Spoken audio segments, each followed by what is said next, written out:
Bom dia para você, bom dia para sua família. Sejam bem-vindos. Começamos agora a Palavra do Cardeal. É o nosso encontro aqui na Rede Vida, seu encontro com Dom Odilo Scherer, Cardeal Arcebispo de São Paulo. Dom Odilo, bom dia, Dom Odilo. Bom dia, Padre Juarez, e bom domingo. Muito bom domingo. Bom dia a vocês também, a toda a família, que tenham todos um feliz domingo. Vamos começar já pedindo ao Dom Odilo para nos ajudar a refletir sobre o Evangelho de hoje, que é Marcos capítulo 4, versículo 26 a 34, 11º domingo do tempo comum. É a menor de todas as sementes e se torna a maior de todas as hortaliças. Olha que beleza, hein? Olha. O Evangelho de hoje começa a falar da semente, parábola da semente, que depois vai continuar ainda no próximo domingo, né? Jesus falando que o reino de Deus é como a pequenina semente, o grão de mostarda, que é uma semente que parece um pozinho, né? É realmente muito pequena. E que depois, semeada, a planta nasce, torna-se quase uma árvore, de modo a dar abrigo aos pássaros que fazem ninhos, da sombra. De fato, a planta da mostarda, essa da qual Jesus fala, ela se torna um arbusto grande, a partir de uma semente tão pequenina. Pois é, mas Jesus fala do reino de Deus e compara com essa pequenina semente. O reino de Deus é grande, o reino de Deus é grandioso, mas ele não aparece grande logo no começo, né? A pregação de Jesus não era coisa assim que chamava as multidões imediatamente, mas sobretudo o reino de Deus acolhido parece coisa pequena, mas depois de acolhido ele transforma as vidas, transforma as pessoas, transforma a sociedade, transforma o mundo. O efeito da pregação do reino de Deus tem a sua força própria, é isso que Jesus quer dizer. Como aquela pequenina semente que parece que não tem nada, não dá em nada, ela tem uma força própria e faz com que surja até uma árvorezinha. Assim, a palavra de Deus que Jesus anuncia, o reino de Deus que Jesus prega, parece nada, mas se é acolhido, ele transforma, ele se torna grande, ele realmente muda a realidade. Jesus tem uma predileção por sementes, né? Ele usa em outros momentos parábolas de semente, semeador e tal.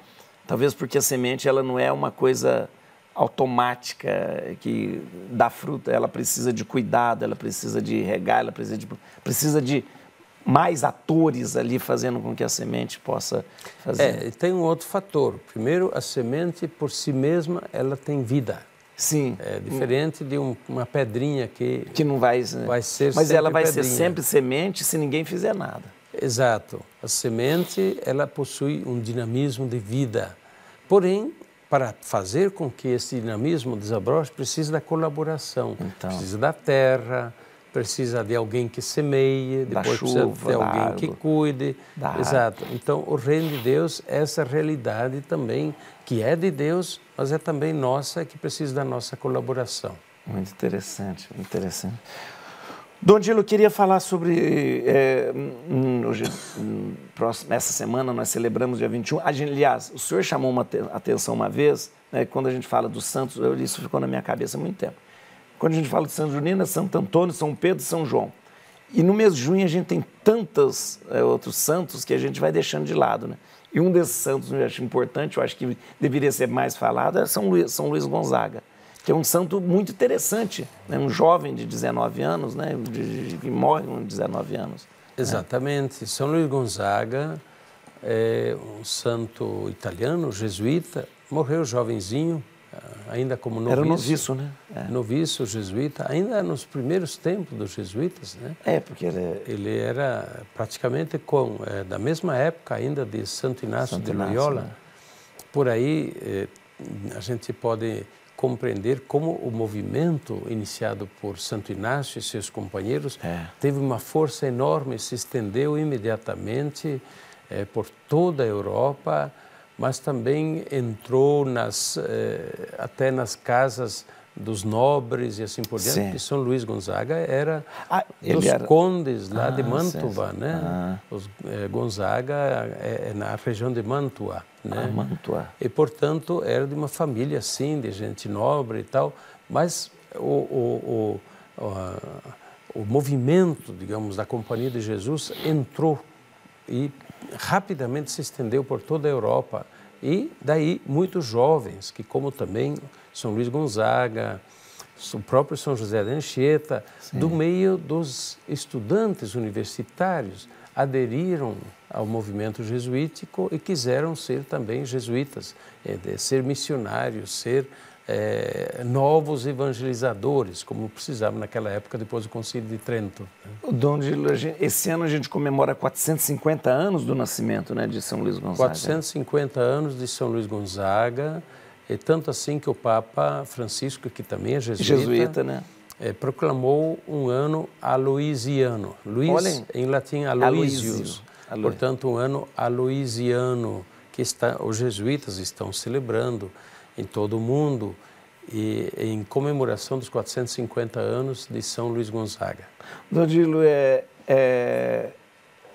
quando a gente vê São Luís Gonzaga, um jovem chamado à santidade, foi santo, né? O chamado à santidade é para os jovens também, né? Porque a gente às vezes pensa que o chamado à santidade é para quem já está na hora de partir, não, mas o chamado à santidade é para os jovens, né? Sim, de fato, o Papa Francisco recentemente escreveu uma bela exortação apostólica, né? Gaudete et exsultate. E foi logo na Páscoa que o Papa escreveu esta exortação apostólica sobre o chamado de todos à santidade nos nossos dias, isto é, nos tempos modernos. Parece que o nosso tempo não é mais tempo de santo. E como é? Tem muitos santos também dos nossos dias. E tanto assim que constantemente estão sendo canonizados santos dos nossos tempos, né? E o Papa justamente diz, a santidade não é para uns poucos. A santidade é a nossa vocação comum, é a vocação de todos os batizados. Mas aí a gente tem que desmistificar um pouco o que significa santidade. Não é necessariamente alguém se retirar do mundo para rezar e viver só encontrando com Deus na oração, na meditação, né, na vida claustral. Não, não.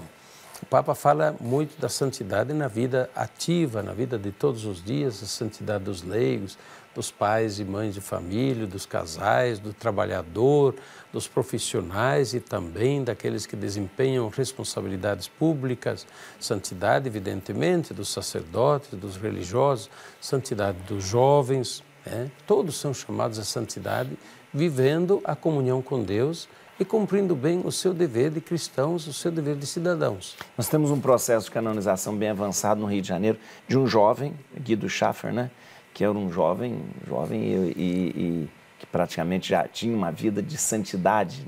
Um jovem surfista. Um jovem surfista, né? Era médico, surfista, estava se preparando para o sacerdócio também e morre, né? Mas era um jovem que já mostrava essa santidade em vida, como o senhor... Nós temos, graças a Deus, muitos jovens santos, também nós, em nossos dias, jovens que procuram viver bem, honestamente, jovens alegres, jovens que trabalham, que estudam, jovens dedicados, por outro lado, também à vida da igreja, que participam da evangelização, que procuram ajudar outros jovens a se encaminharem para Deus. Santidade de vida como vida ativa. Que bonito. Isto, todos são convidados. Que jovens, como o senhor está falando, santos que não estão encerrados nos claustros, né? Interessante isso mesmo. Sem dúvida. E São Luís Gonzaga, naturalmente, foi um santo de uma outra época que, naturalmente, abandonou a sua vida no palácio da família, a riqueza e tudo mais, para se tornar jesuíta. E assumiu a vida religiosa. Assumiu a vida religiosa, nem conseguindo ainda ser religioso de votos definitivos, porque chegou a falecer antes de fazer os votos, ainda enquanto noviço.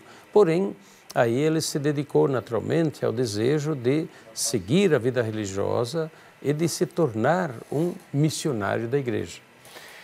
Dom Odilo, vamos terminar então com esse chamado à santidade para todos os jovens e para todos na igreja, né?